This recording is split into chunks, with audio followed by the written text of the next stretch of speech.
Nervous? Yes. First time. No, I've been nervous lots of times. Live from the basement of the YouTube headquarters, it's the Stacking Benjamin Show.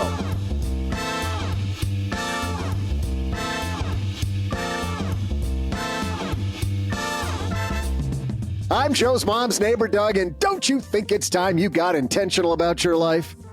Man, I'm having some PTSD because that sounds exactly like Joe's mom. And then she says something like, no grown man eats Lucky Charms at 2 p.m. Ugh, God. She might have a point. I'm getting to it. If you think you should be more intentional about your life, this is the show for you. And that's why we intentionally invited the host of the Candy Valentino show. You're not going to believe this. It's Candy Valentino. And she's focused and ready to help you afford to be more intentional from Afford Anything, Paula Pant.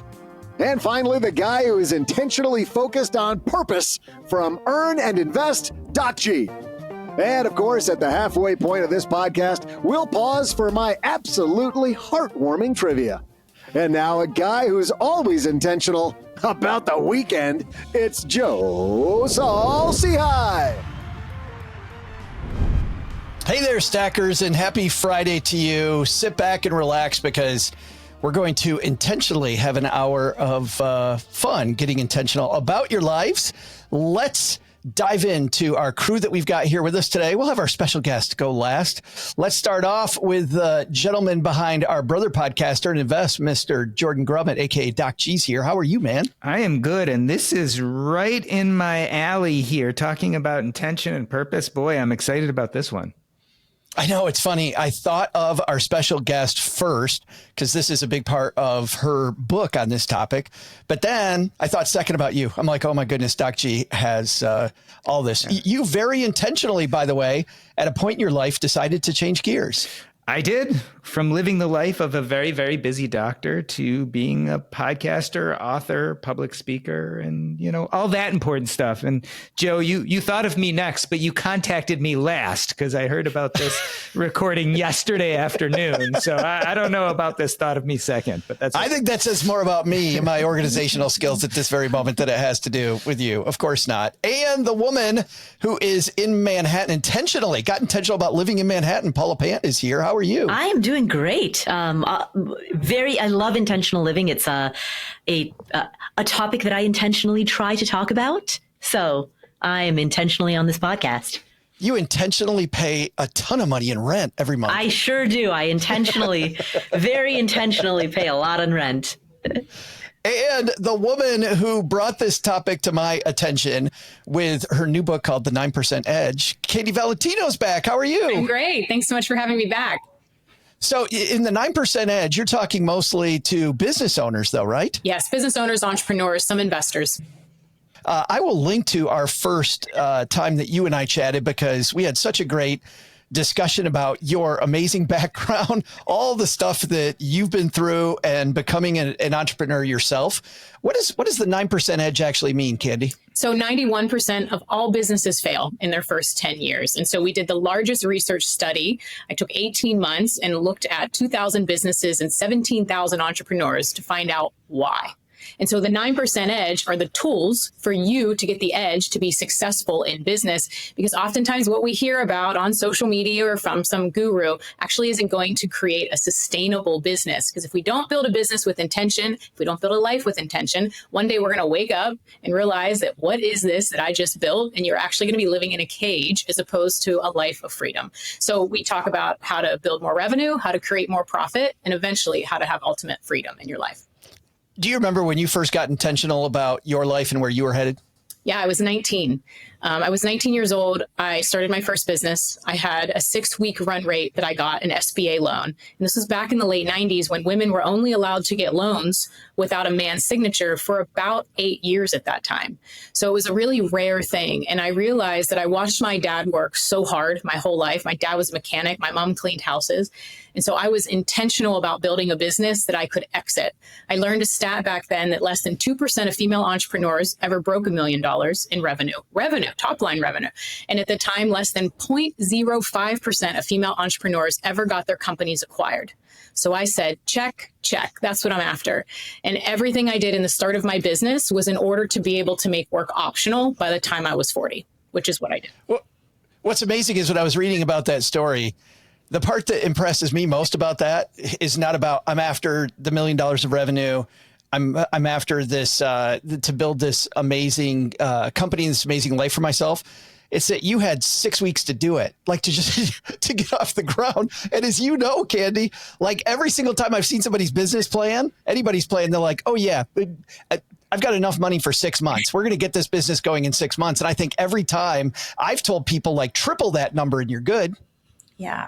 So 45 days, 7 employees, no college degree, no corporate background, and I had to figure it out and no backup plan. Like this was it.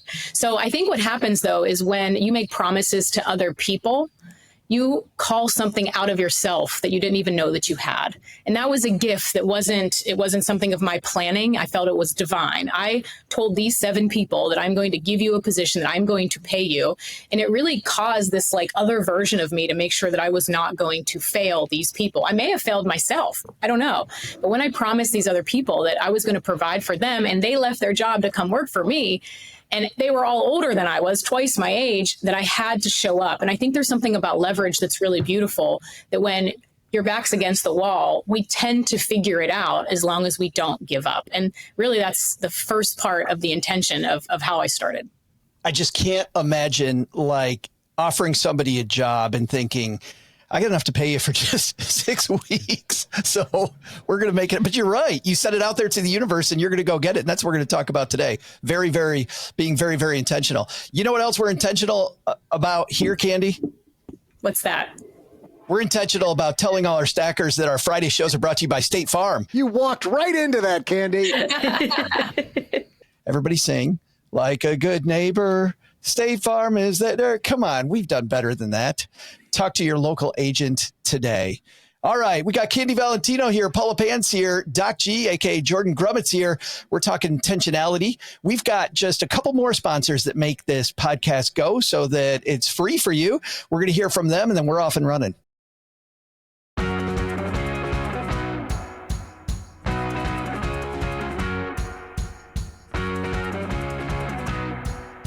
Well, the inspiration for today's show was Candy Valentino coming on to join us.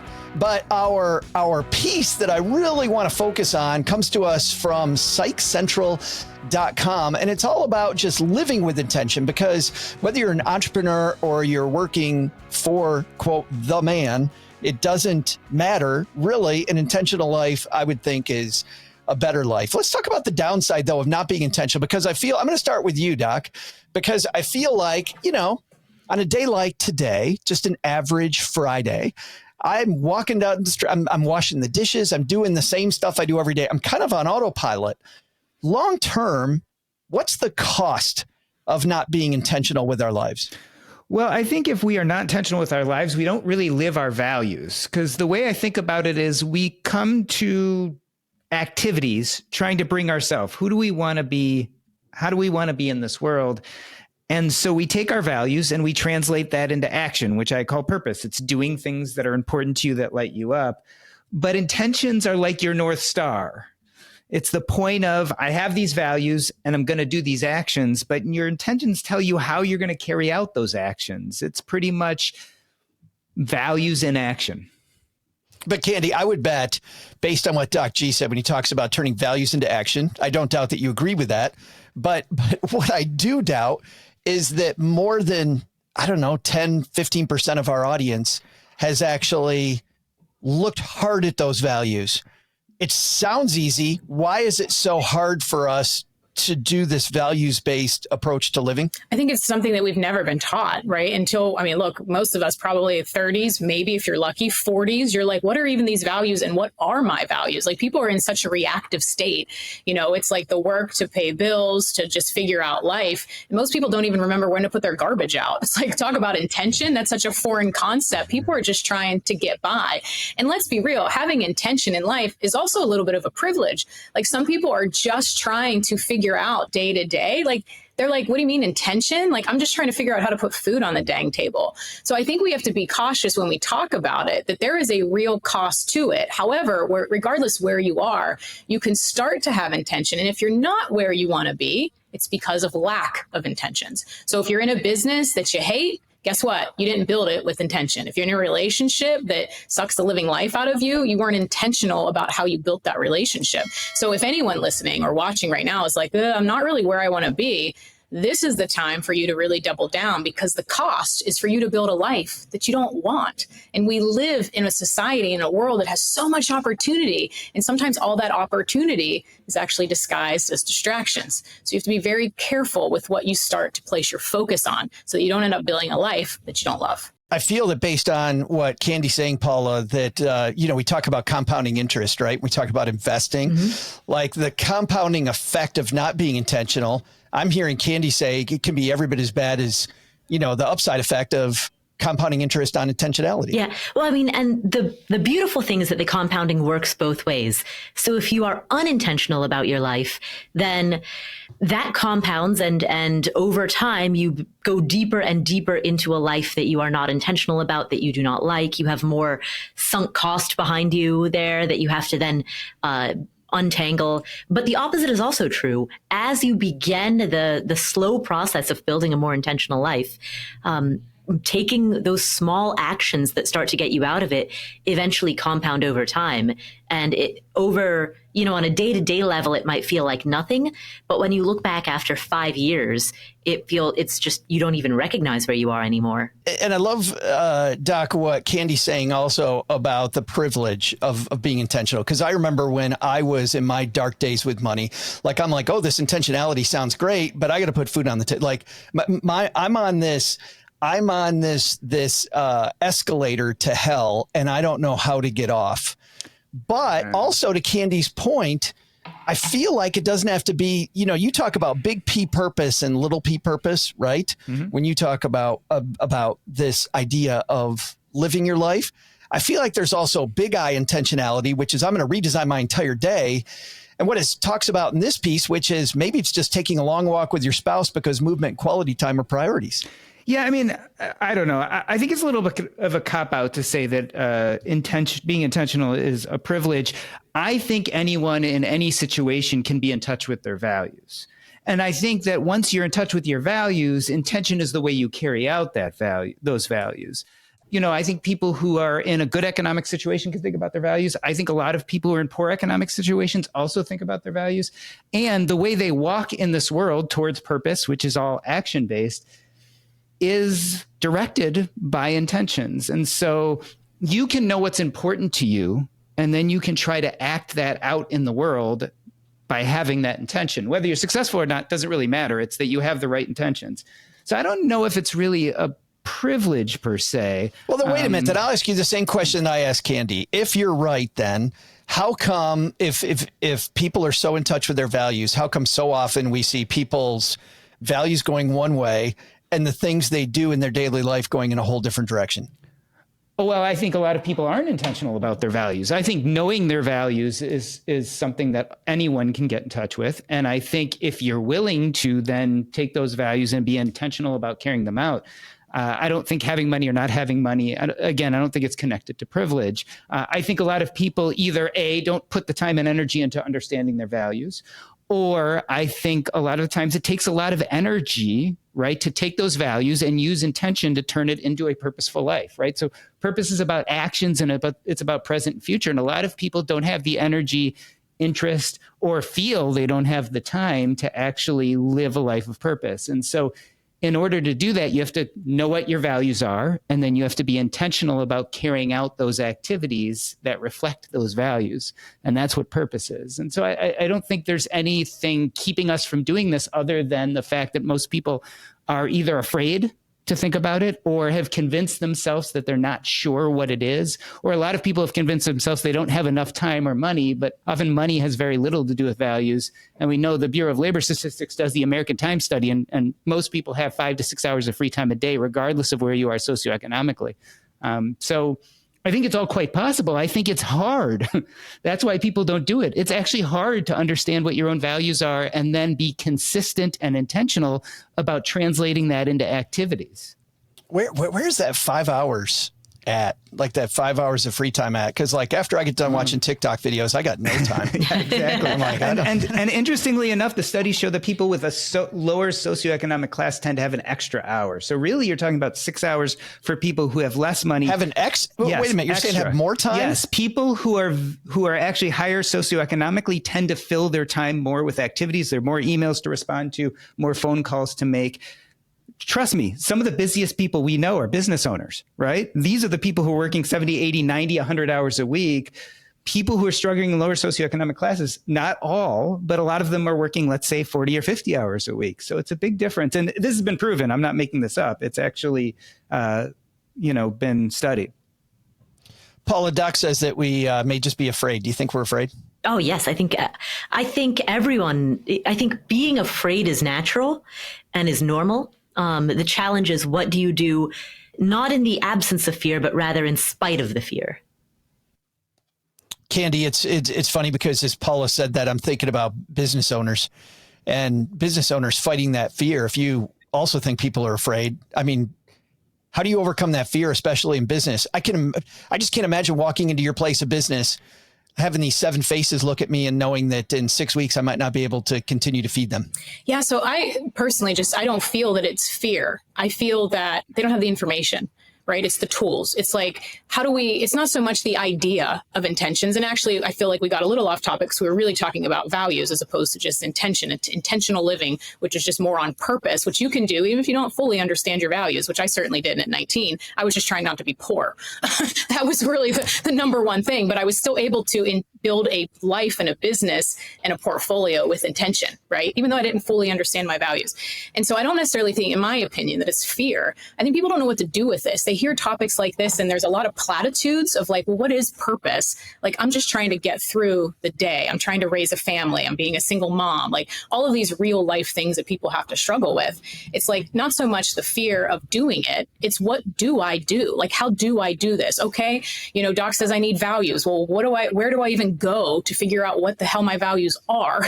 And then once I do, how does that actually tie into intention altogether? So I do personally think that they're two separate things and they're two separate topics, and you can actually have values and not live with intention, and you can live with intention and not have values.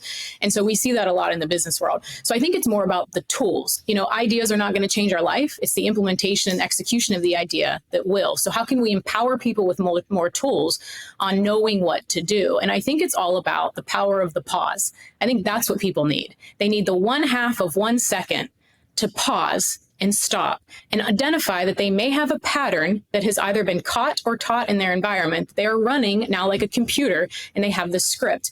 And to take that 1/2 of 1 second before your subconscious kicks in and has you do this one thing, because you're a ball of our habits, and see, do I really want to do this? Do I really want to live my life like this? Like, do I want to live where I want to live? Do I want to be in the house that I have? Do I want to be with this person? Do I want a family? Do I not want a family? Like, taking time to pause. I think there is so much power in the pause, and we have so much activity and noise around us that people don't get intentional about pausing to figure out what they want to do, let alone figure out, downloading some values-based thing and seeing which ones apply to them. Like, that's a whole separate topic, in my opinion. But it's like, let's take a look at where you are and if this is really where you want to go. That's the first step. Identify where you are to see if you even want to be there. We got to know where we are in order to know what we're doing, where we're going, and what we're building.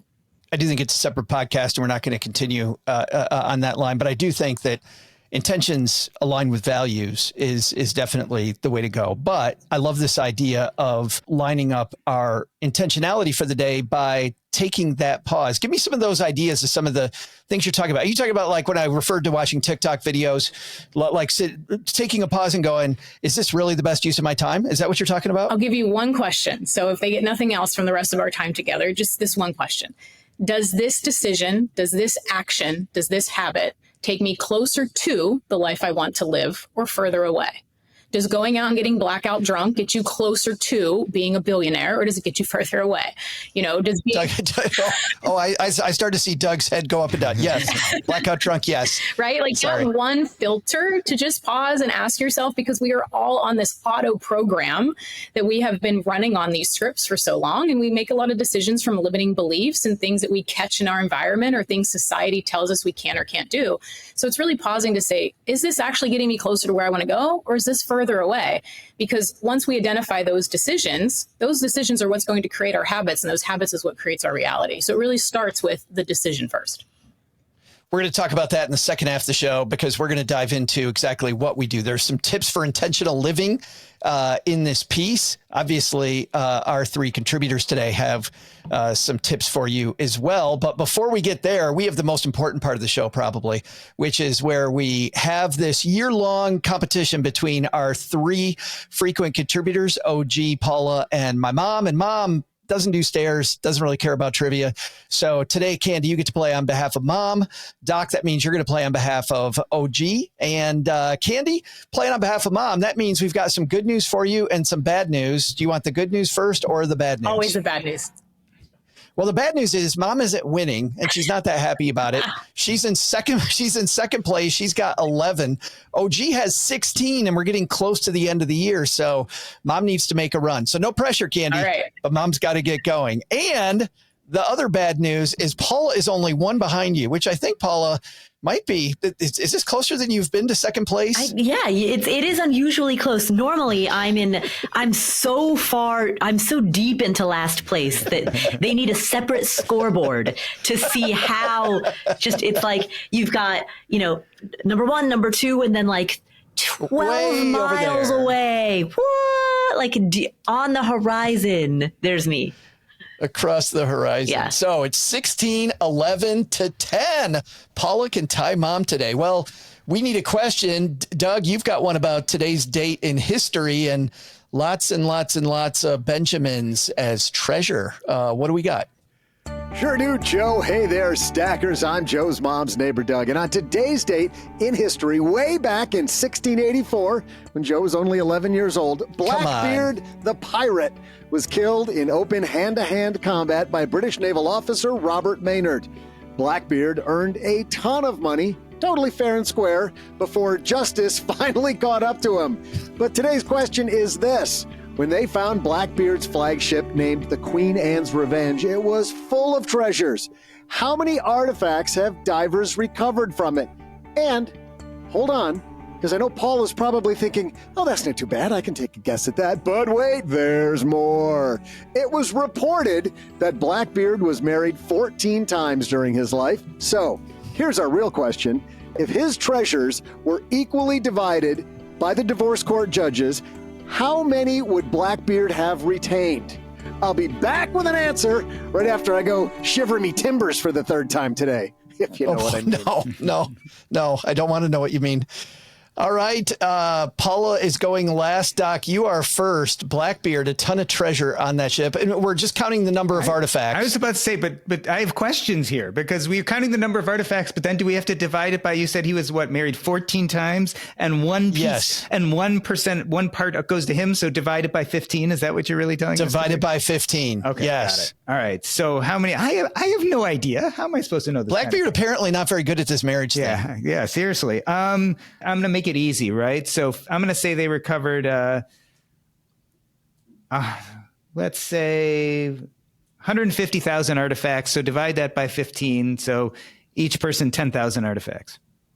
10,000 artifacts Blackbeard kept.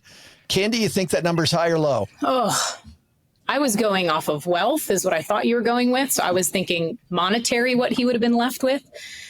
Artifacts. We never did, by the way, when we were researching this, Doug and I, we never got the true amount of money that it was worth, which to your point, that's what we really wanted. Is each coin one artifact? Yes. Each coin is one artifact. Okay. Each thing is one artifact. So. Then I would say it was in the millions of artifacts. So maybe 100,000 per. You would remain with 100,000 artifacts, right? Divided by 15. Yeah, I was going to say he'd probably have 1 million. 15 million divided by 5, 1 million. So yeah, I'd go with 100,000. 100,000 artifacts he retains. Paula, you got a big delta there. I got 100,000 and 10,000. I'm helping Paula move into second place easily. That's my goal here. Why, thank you. Oh, all right. So I've got a couple of choices. I can take the over, I can take the under, or I can shoot squarely for the middle. And whichever one you choose, Paula, at some point you'll start doing the opposite.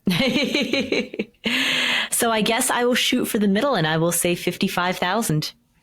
55,000. You're not going to saddle up next to anybody. Yeah, no, I typically do, but that hasn't worked. Yeah, I know, so exactly. Clearly what I typically do doesn't do it. Wait a minute. Are you actually applying some intentionality to your trivia today? I may or may not be, Joe. I can't believe it. All right. Who's going to win this? We got 100,000 from Candy. We got 55,000 from Paula, 10,000 from Doc G. We'll be right back. Doc, you started off with 10,000, and I think both Candy and Paula said way too low. Well, I don't think so. Based on their numbers, I think they think you're way too low. How you feeling? You know, it all depends. I mean, for instance, collecting 1 million artifacts is not easy, but if there are, 500,000 coins in one place and they pull them all out, maybe it could be. So I have no idea. That's where I'm sure, Candy, I was going to say that must have been exactly what you were thinking, that's where Candy. I was going, because I was trying to think of the currency back there and what type of, artifacts would there be, with gold being the currency. I was thinking that, okay, he's had to have at least probably 500,000 in gold coins, if not more. So if not, I will have totally overshot this.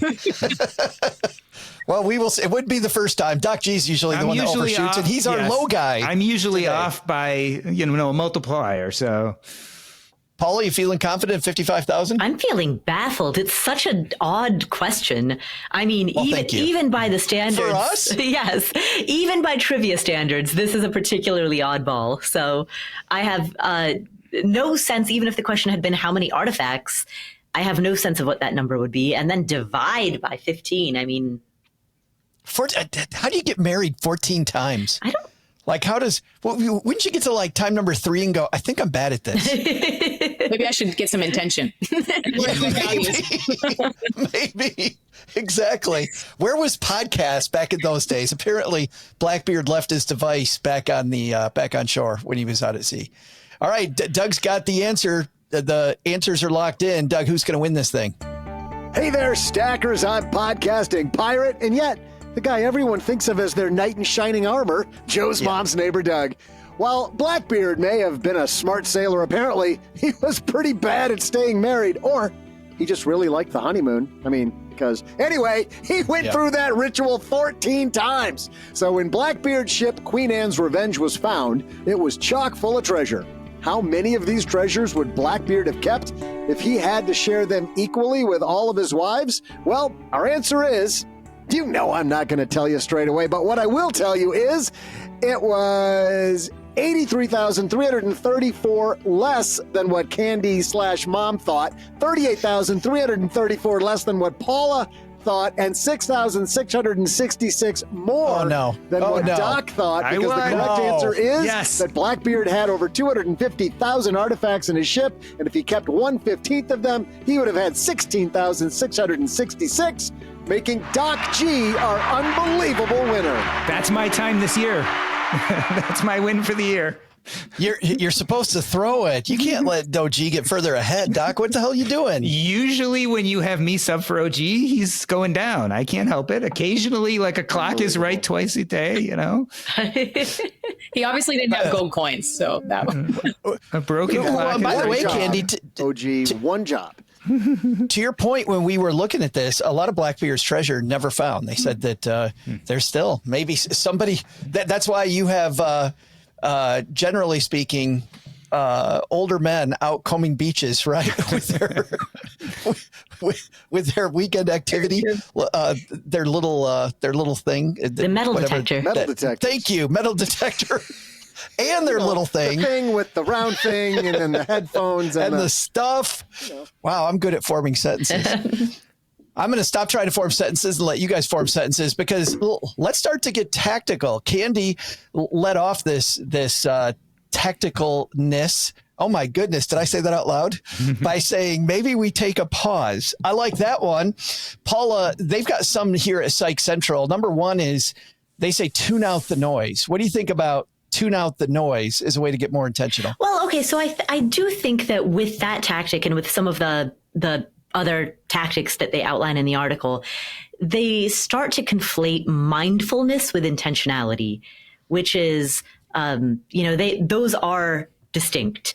So tune out the noise, be aware of your five senses. Those are mindfulness practices. And mindfulness is all about being in the present moment, which is great, but it's different than intentionality, which is all about having a clear North Star and knowing what value you hold above other competing values. Doc, you're nodding your head. It's really hard because I think a lot of what this article talks about and a lot of what we've been talking about, actually, I don't think is intention. I think that's purpose.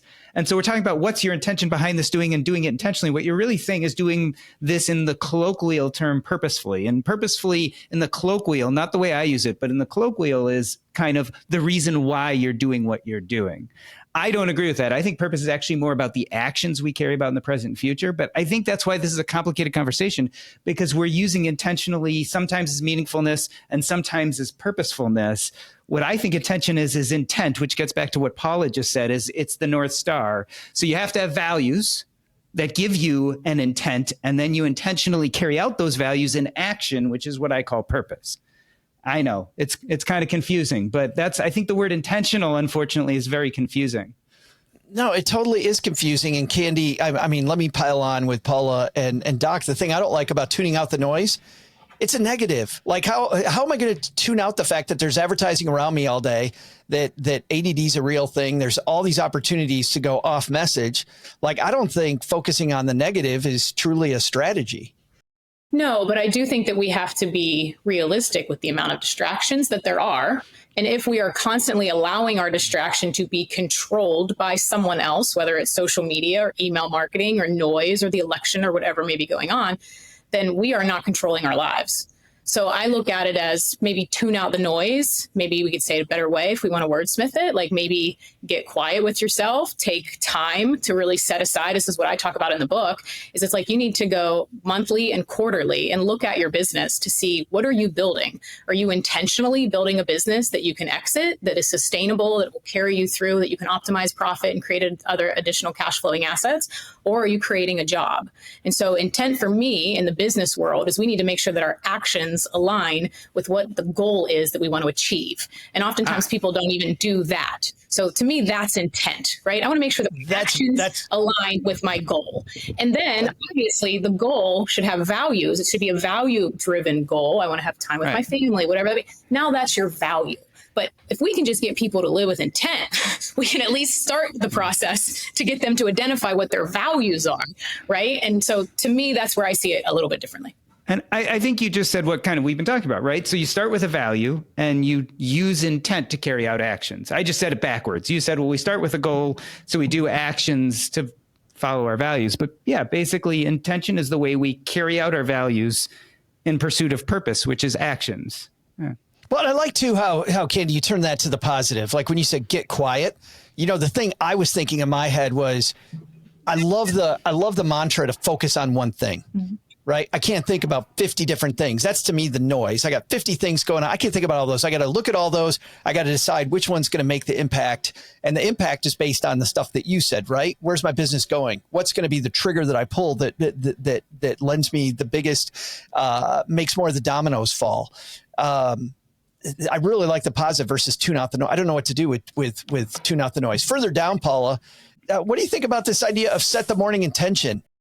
It needs to be contextualized. I mean, you can set an intention for a given day, but if that's not contextualized within the week, the month, the quarter, the year, then it's just floating. And oftentimes, if it's the intention that pops into your head in the morning is the immediate salient source of anxiety, which might be something that is urgent, but potentially unimportant. But getting tactical here, the one part of my day that I know I'm going to control every day is that first thing in the morning. and I get to choose what I do first. I can go look at my email and then somebody else controls my day, or I get to focus. I mean, I do like the idea of first thing in the morning, I get to choose, Paula, if I'm getting tactical. Right. The earlier in the day something happens, the fewer, like the less opportunity there is for other things to throw it off course. But that being said, our energy peaks, it ebbs and flows throughout the day. There are certain times of day that when we're better at socializing, and certain times of day that we're better at athletics, and certain times of day that we're better at clear thinking. And so there has to be some type of like circadian body rhythm that's also taken into account when you're planning out your day. The morning isn't good for everything. No, absolutely. But I think then, Doc, like, again, if I'm being intentional, Paula talks about circadian rhythm. I go right to my calendar then. And I'm like, okay, afternoons when I get the sleepies, this is totally me, by the way. It's when I get the sleepy. So guess what? I'm going to be in meetings in the afternoon so I can fall asleep in front of people. No, I'm kidding.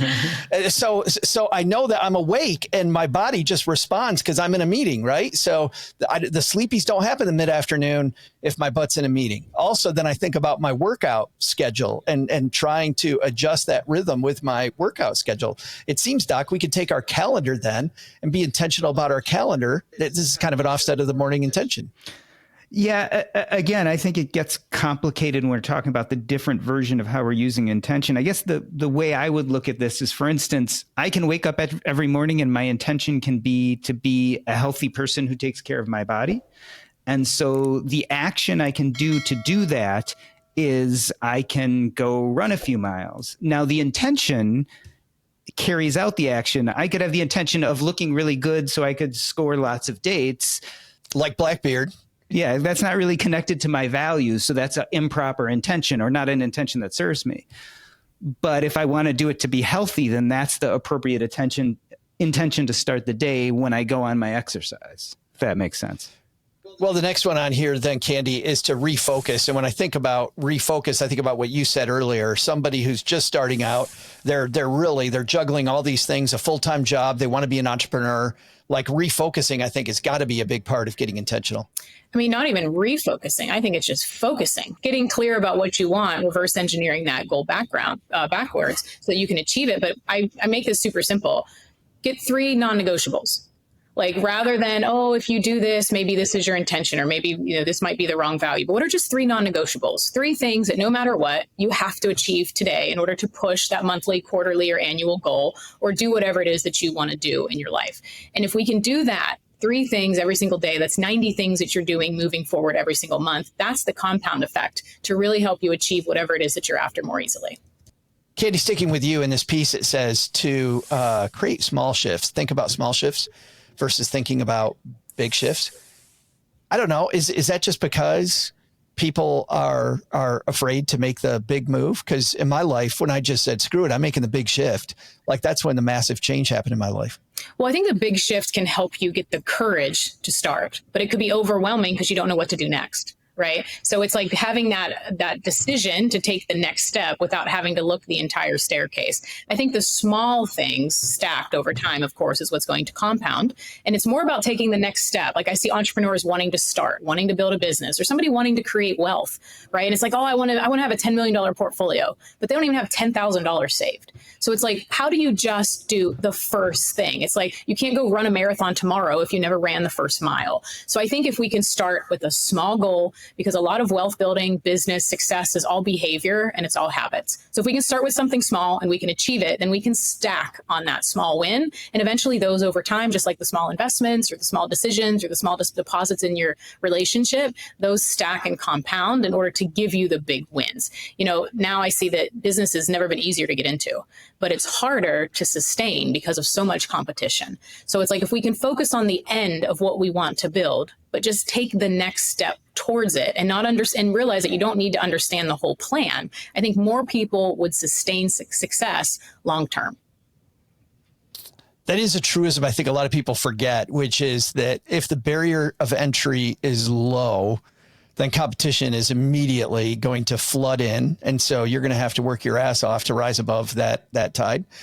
Which to me, by the way, is the reason why getting into multi-level marketing is so difficult and wrong for most people.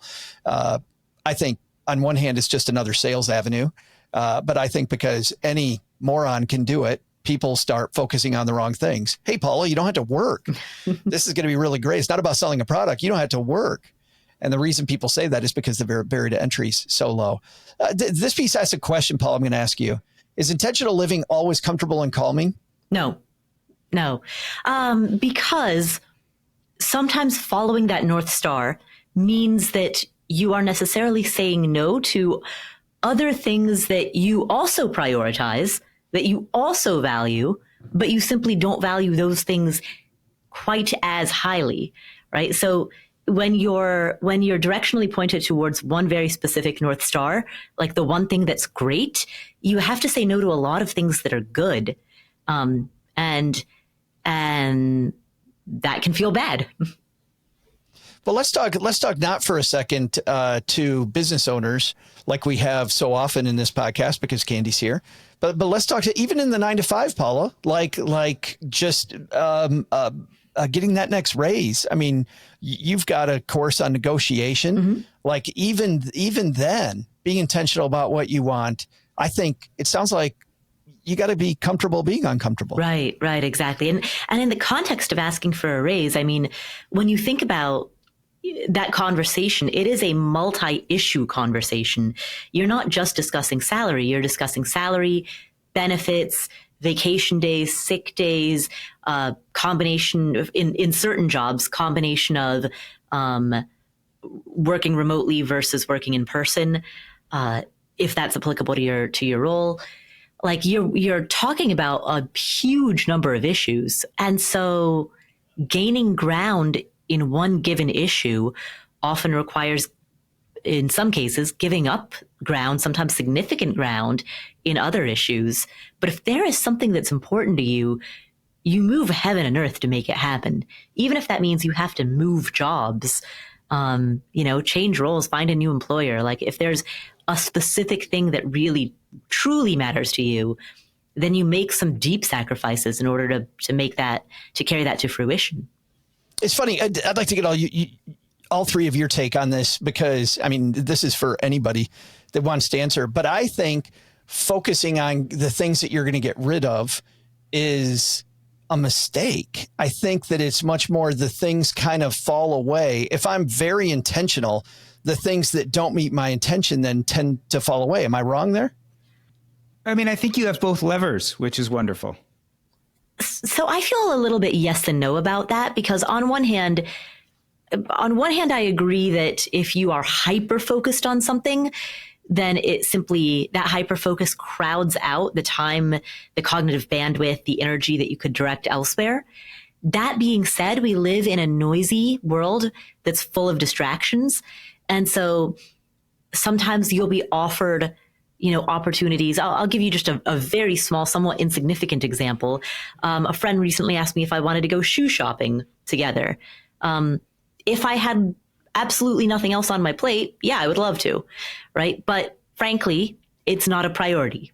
If I need new shoes, I can order it online in 5 minutes. I like being barefoot. Yeah, exactly. I walk the streets of Manhattan barefoot. All right. In that moment that she asked if I wanted to go shoe shopping, it sounded like fun.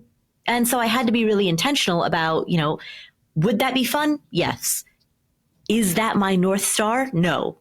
So my answer is no. That's interesting, though. But if you value the friendship, if that's part of your value, then you're going to meet her someplace else doing something. Then I would imagine that's an activity that's more headed in the same way you want to go. Yeah. I mean, a shoe store is going to be open until, let's say, 8 p.m., versus if we wanted to get a late dinner, right? Something like it's the type of thing, because when the time of day, right, when you do something matters as well. We talked about circadian rhythm and we talked about when you have your best energy for working.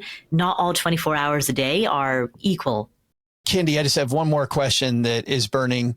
At the end of the 6 weeks, where were you at financially? I paid everybody. I didn't make any money, but everybody got paid, and everybody got paid every single year thereafter, and I tend to be a little bit more, I'm realizing that I'm a little more hardcore. I don't know if it's my background or the way I grew up or you, I never got that from you. No, I'm kidding.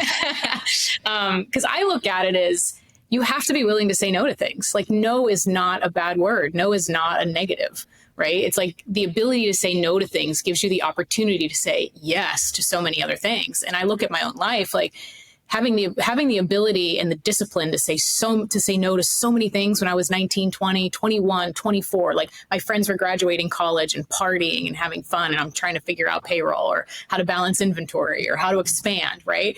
And I said no to a lot of things. And maybe in the moment, the short-term gratification of it was difficult, but I was able to say yes to far more than I could ever imagine, to do things that I couldn't even imagine that, 19-year-old kid who grew up in a trailer with teenage parents ever had the ability to do, achieve, grow, or just give, contribute, right? And so I don't think that no is a bad word. I think that sometimes we have to say no to things in order to truly build the life that we want and for it to be good. Like, I think you should say no to something so that you can really say yes to whatever it is that you want. And the only way that we'll ever truly expand is from elimination, from not doing some things so that we can really fulfill our purpose and our vision and live with intent. But if you're saying yes to all of these $10 decisions, like, you're never going to be able to get truly where you want to go. So you're saying you're not going shoe shopping either? Is that what you're trying to say? No, that is my friends would not ask me. It was a long way of saying I'm not going shoe shopping. So don't ask Candy. That's the big thing. I think that's a great place to leave it. And I'm so happy everybody got paid too. That was burning the entire episode. Yes. And they all lived happily ever after. And now I feel much better. Let's talk about the amazing work that all you guys are doing. And we'll have Candy, our special guest, go last. Paula, what's going on the Afford Anything podcast? Well, this fine pre-Thanksgiving week of shows. This fine pre-Thanksgiving week. Well, of course, every other episode features Mr. Joe Saul-Sehy. That guy's brilliant. Where we answer questions that come directly from the community. So that is available on the Afford Anything podcast. And we recently, earlier in the month, had a 3-part series with Dr. Brad Klontz, the financial psychologist, where we did a deep dive into 21 harsh truths that will help you get rich, or, the converse of which will keep you poor. So that was actually it was a 6-hour interview that we chopped up into 3 different episodes. So we did that. We had the Mad Fientist on our show. He reached financial independence when he was in his mid-30s. He's 42. He's been retired for 8 years. And he talks about what life is like as a 42-year-old retiree with he's got a 2-year-old and a newborn. Wow. And making a whole different life than before, and one that he chooses. Yeah, exactly. To speak to intentionality. Jordan, congratulations on your win. I can't believe you won the trivia contest today. It's amazing. Candy, this is a once-in-a-year thing that you are present for. You have no idea. I'm glad This is Doc G's unicorn moment. What's going on at Earn and Invest, my friend? So at Earn and Invest, we just dropped an episode with Frank Vasquez, and we were talking about modern portfolio theory, the efficient frontier, and not looking necessarily 100% at returns, but looking at risk, seeing how we can minimize risk, moderate returns slightly, but generally have better outcomes. Frank is well known for thinking about having a safe withdrawal rate of 5% or higher. So he's really talking about getting the most out of your retirement portfolio. It's so funny how often Frank and I are on the same page.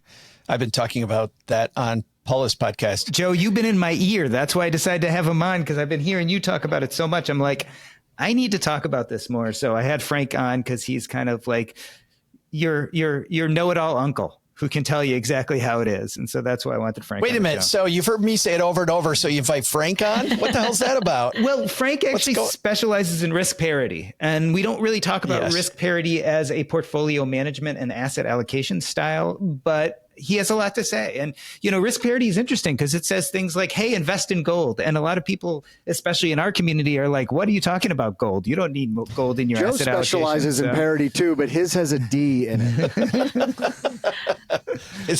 It totally does. And that's at the Earn and Invest podcast, where finer podcasts are. And a woman who has a podcast of her own, and she's on the coolest network ever.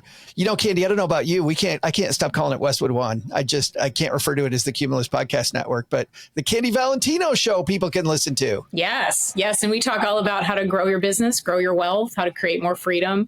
And we just launched the 9% Edge, which is the life-changing secrets to create more revenue for your business and more freedom for yourself. And December 17th, we actually have a workbook that comes out, a planner, so that, again, I always say ideas aren't going to change your life. You got to implement and execute them. You got to take action. That's where it's going to come from. So I did just that. I created an implementation guide that people can read the book and then they can apply the book and really set up to have their wealthiest year yet. It took us over a year to put that together. And so I'm really proud of that. And that's something that we're doing. But yeah, Candy Valentino on the Cumulus Podcast Network. The best one. Shout out to them. We're the finest podcast are, like Afford Anything and the Stacking Benjamin Show. Well, congratulations on joining us in the podcasting world. As we were backstage at a time, I was like, Kitty, what the hell are you doing? This is a bad idea. Tell me, Joe. You were supposed to tell me. Paula, you should have told me. Someone needed to give me a clue. But now we're glad you're here with us, and it is fun. It is great that we can all talk intention today. I think, Doug, you got it from here, man. What should we have learned on today's show? Well, Joe, here's what's stacked up on our to-do list for today. First, take some advice from our special hardcore guest, Candy Valentino. Remember that awesome thing she said? I mean, I'd totally say it, Candy, but it means more, I think, coming from you. So what was that, the thing that you said earlier? Oh, well, I'll give you the last one because it's probably the hardest. Be willing to say no to things now so that you can truly give yourself the ability to say yes to more things that you can ever imagine. Yeah, that's pretty much exactly how I was going to say it. I think some of Blackbeard's bride should have said no.